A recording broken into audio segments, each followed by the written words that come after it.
যা শুনলে কান দিয়ে রক্ত বেরিয়ে যাচ্ছে। নিজের ব্যক্তিত্বকে সুন্দর করে ধরে রাখবো কি করে? কি করে আমাদের ব্যক্তিত্বকে আরো বেশি আকর্ষণীয় বানিয়ে তুলব? আমাদের প্রত্যেকের উচিত আমাদের ব্যক্তিত্বকে সুন্দরভাবে গড়ে তোলা।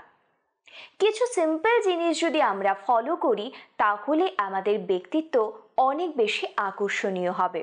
কি সেই 5টা বিষয়? প্রত্যেককে সম্মান দিয়ে কথা বলতে হবে। মনে রাখতে হবে সম্মান দিলেই সম্মান পাওয়া যায়। কেউ তোমাকে অসম্মান করলে তুমি তার চট করে উত্তর না দিয়ে তাকে এড়িয়ে যাও, এটাই তার যোগ্য জবাব। তুমি যদি সুন্দর ব্যক্তিত্বের অধিকারী হতে চাও, তোমার শিক্ষা যাই হোক না কেন, সুন্দর করে সম্বোধন কিন্তু জানতে হবে। তুমি অনেক পড়াশুনো করেছো কিন্তু তুমি জানছোই না রাস্তায় বেরিয়ে একজন রিক্সা চালককে কিভাবে ডাকতে হবে বা কিভাবে কথা বলতে হবে তার সাথে। কে কোন পেশার সাথে যুক্ত সেটা বিবেচনা না করে প্রত্যেককে সম্মান দিয়ে কথা বলতে হবে। মনে রাখবে তোমার ভাষা তোমার পরিচয়।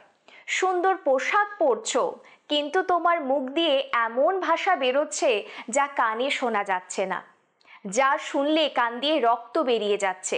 মনে রাখবে এটা কখনো সুন্দর ব্যক্তিত্বের পরিচয় হতে পারে না।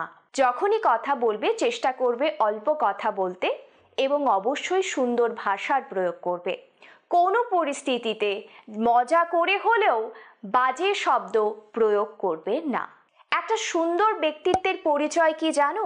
যে কোনো পরিস্থিতিতে নিজের ব্যক্তিত্বকে ধরে রাখতে হলে মাথা ঠান্ডা রাখতে হবে। কেউ যদি ঠিকভাবে আচরণও না করে, তুমি তার রিয়াকশানে তাকে কি ফিরিয়ে দিচ্ছ সেটা ভীষণ ইম্পর্টেন্ট।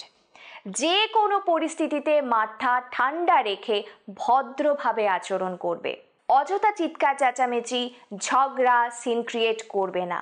তবে হ্যাঁ, কখনোই অন্যায় দেখলে মুখ বুজেও থাকবে না। নিজেকে সবসময় আত্মবিশ্বাসী বানাবে এবং আত্মবিশ্বাসী নিজেকে বানানোর জন্য নিজের স্কিলগুলো যেমন উন্নত করতে হবে, তুমি যখন কারোর সাথে কথা বলছো তখন তার চোখের দিকে তাকিয়ে কথা বলবে।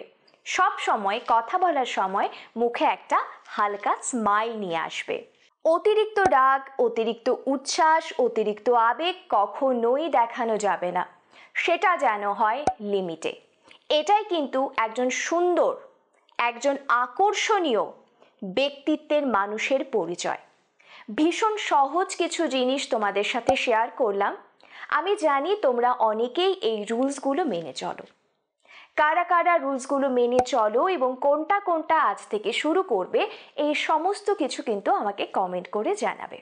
প্রত্যেকে অনেক ভালো থেকো।